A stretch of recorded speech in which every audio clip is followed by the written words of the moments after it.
Alright YouTube, how you guys doing? In this video I'm just going to give you an update as to how I'm getting on with this bad boy here, the MacBook Air. The things that I like about it, the one or two things that I don't like about it, and just sum up all the comments that I've had on the MacBook series in general. One of the most common questions I've had is, why did you trade in your MacBook Air for your kind of higher spec MacBook Pro? Why did you go for that? So hopefully I'll make it clear in this video. Now, when I got my MacBook Pro back in April 2010, which was a few months ago obviously, I was in the market for a MacBook obviously, and at that time the only refreshed line was the MacBook Pro. Ideally I wanted to get a MacBook Air because I had a high-end iMac in the first place and I didn't really need something too powerful, but when I was in the market for a MacBook Air, a MacBook, the MacBook Pros just came out. I really wanted the Air, but it was so outdated. I didn't agree with one USB port, and just the general specs of it. I didn't really agree with the price and the spec that it was for. And the MacBook Pro was updated, so I thought, okay, just get the MacBook Pro. But that all changed a few days ago or a few weeks ago when the MacBook Airs were announced. One extra USB port, SD card reader. Had it have not had an SD card reader, I probably would have not gone for it. And some of you are going to be saying, well, it's only an SD card reader. But as you can see from this camera here, that's my main SD60 that I use for all my videos. That is a lifesaver, the SD card, because then it doesn't mean that I have to carry about a USB dongle. Hence, it's going to take another USB port away because it's going to be reading the SD card. So because of the SD card, because of that extra USB port, and probably one of the best pieces of technology I've come across is the flash or the SSD drive, which these new babies have. One of the things that annoyed me about the MacBook Pro, and I only come to realise now that I'm using this MacBook Air here, is the loading times of opening up applications. For example, on the MacBook Pro, if I was to open up Safari or Pages or iTunes, you would see the icon in the dock jumping up and down indicating it's opening, and you'd wait there for a second or two, it still wouldn't have opened. You'd then hear the hard drive spinning around like crazy, indicating, okay, I'm going to load up the application for you, sir, and then it would open up. On the MacBook Air, it's different. The moment you click on Safari, iTunes, or whatever app you've got in your dock, it opens up instantly. Even iMovie is so friggin' fast. And while I'm on that, another thing about the MacBook Pro was if you put your MacBook Pro on sleep or onto the screensaver and then came back to the machine 2 or 3 hours later, it just wouldn't want to get up from sleep. You would shake the mouse about, and it's not as instant as it is on the MacBook Air. And then it would just be like, it would just tell you to F off pretty much, or beat it. I'm sleeping, come back later, I'm tired, I want to start up, and whatever it is. And you only notice that when you kind of go about different machines, and me having owned the MacBook Pro and an iMac and now the MacBook Air, I'm kind of spoiled by the flash drive. I could have, some of you might be saying, well, why did you not just put a flash drive in your MacBook Pro? That could have easily been done. But the reason why I didn't do it is because of the price. The price is too much for SSD drives. It's like £250, £300 for 128 gigs. So having spent £1,500 on a MacBook Pro, I don't want to spend £250 more on an SSD drive. That doesn't really make any sense.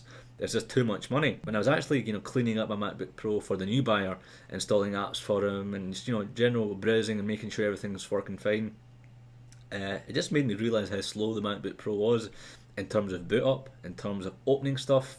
I done a full format on it and installed Snow Leopard from the start with all the updates. And just generally, when I was using that MacBook Pro after I sold it and just cleaning everything up, it was slow in comparison to the MacBook Air. And it's weird because that was much higher spec. They had a quad core processor, or a Core i5 processor, shall I say. But a lot of people confuse themselves with the processors, saying if it's a faster processor, it's going to load fast. That's not true. The processor is really going to kick in when you do intensive applications like iMovie, ScreenFlow, Final Cut, Photoshop. If you're going to be doing a lot of rendering, and that is one of the things that I miss in the MacBook Air, rendering. Now it's okay if you're going to do the odd movie now and then, but I've got 3 YouTube channels, and this is one of them. If you want to click on the screen, that's all my 3 YouTube channels. So I do a lot of video stuff, and I can really feel it when I'm rendering video. I'm like, hurry up, come on, it takes time. But I'm glad the flash drive kind of helps with that. But obviously, because it's only got a Core 2 Duo chip and a MacBook Pro had a Core i5 chip, and my iMac has a Core i5 quad core chip, you'd really notice the difference then. It didn't play Black Ops 2 well. I did try Black Ops, despite, and I'm probably going to get hated for this or going to get a lot of comments on this, Call of Duty 4 and Black Ops, the graphics on those both of these games are kind of similar. You know, Black Ops isn't, you know, outstanding high performance graphics over Modern Warfare or Call of Duty 4.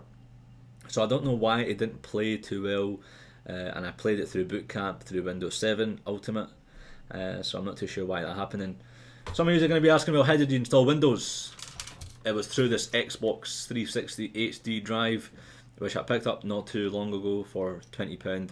This is when HD lost the battle and the prices went to the ground pretty much, and as you can see, something is shaking about inside, and something has come out in fact, but it's working fine. I'm not complaining, and just hook up to the USB port and it works like a dream. And last but not least, the graphics card on the MacBook Air is again fantastic. It's the NVIDIA 320M.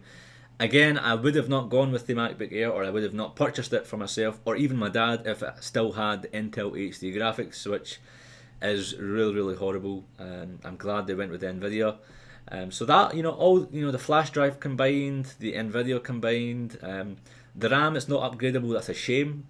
But again, for this can be your primary machine, and I say this over and over again because a lot of people say, or some people say, that it can't be a primary machine. It has. It's been my primary machine for the past 2 weeks, and that is primarily due to my iMac going back to the repair centre for the second time.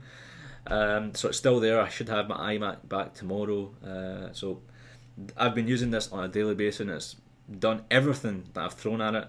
And I'm loving the speed, and I think it's going to make me kind of buy an SSD drive for the iMac, which of course I can't because my iMac cannot take SSD drives.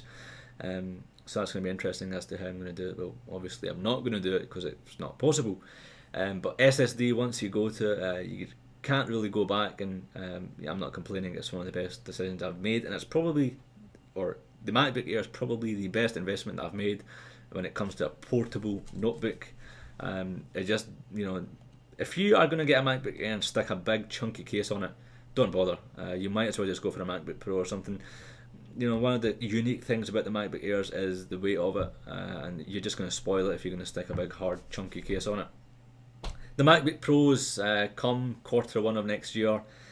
I will buy one if there is no optical drive, if they move over to the flash drives which you have in the new MacBook Airs, and if it's lighter. Really missed the backlit keyboard, as you know I've always said. I was kind of spoiled by that in my MacBook Pro, and of course, Core, it's not going to decrease in processor speed. It's probably going to be i5 and i7s. Again, it'll be crap if they go back to Core 2 just for MacBook Pros. But I expect come Q1 of next year they're really going to streamline all, because I think the current lineup of the MacBooks are kind of overlapping each other. For example, I don't see the point of having a MacBook category when the MacBook Air is clearly the better answer. So I think come next year, there's going to be, everything's going to be defined properly. The MacBooks might even go, and the low end, the MacBook Pros might become the MacBooks. So there's no white polycarbonate ones. It will just be MacBook aluminiums again, and so on. But we'll see next year. The reason why I'm saying this is because you will not believe the amount of people asking me, should I wait or should I get my MacBook now? You know, what's going to happen in the next update? And I do respond to every comment I get like this, so I thought, okay, I'll just put a video and that will make everything clear. And I'm already over the 6-minute mark, so I should probably shut up and let you guys get on with your daily lives. So the golden rule here is, if you need one, get it now. There's no question. If you can wait, obviously technology is such a thing, it's always going to get better in a month's time or in a week's time or whenever, so you can't really predict. If you need one now, go for it. If you're in a situation you want a MacBook just now, the MacBook Air is probably the best one you can go for. Don't think about getting a MacBook. If you are going to be doing a lot of video stuff, and I mean a lot of video processor intensive apps, you might want to go with a MacBook Pro, Core i5 or Core i7s, that would help. But I'm looking forward to next year. But which machine did you go for? How are you getting on? And leave your comments down below, guys. Thanks for watching. Cheers.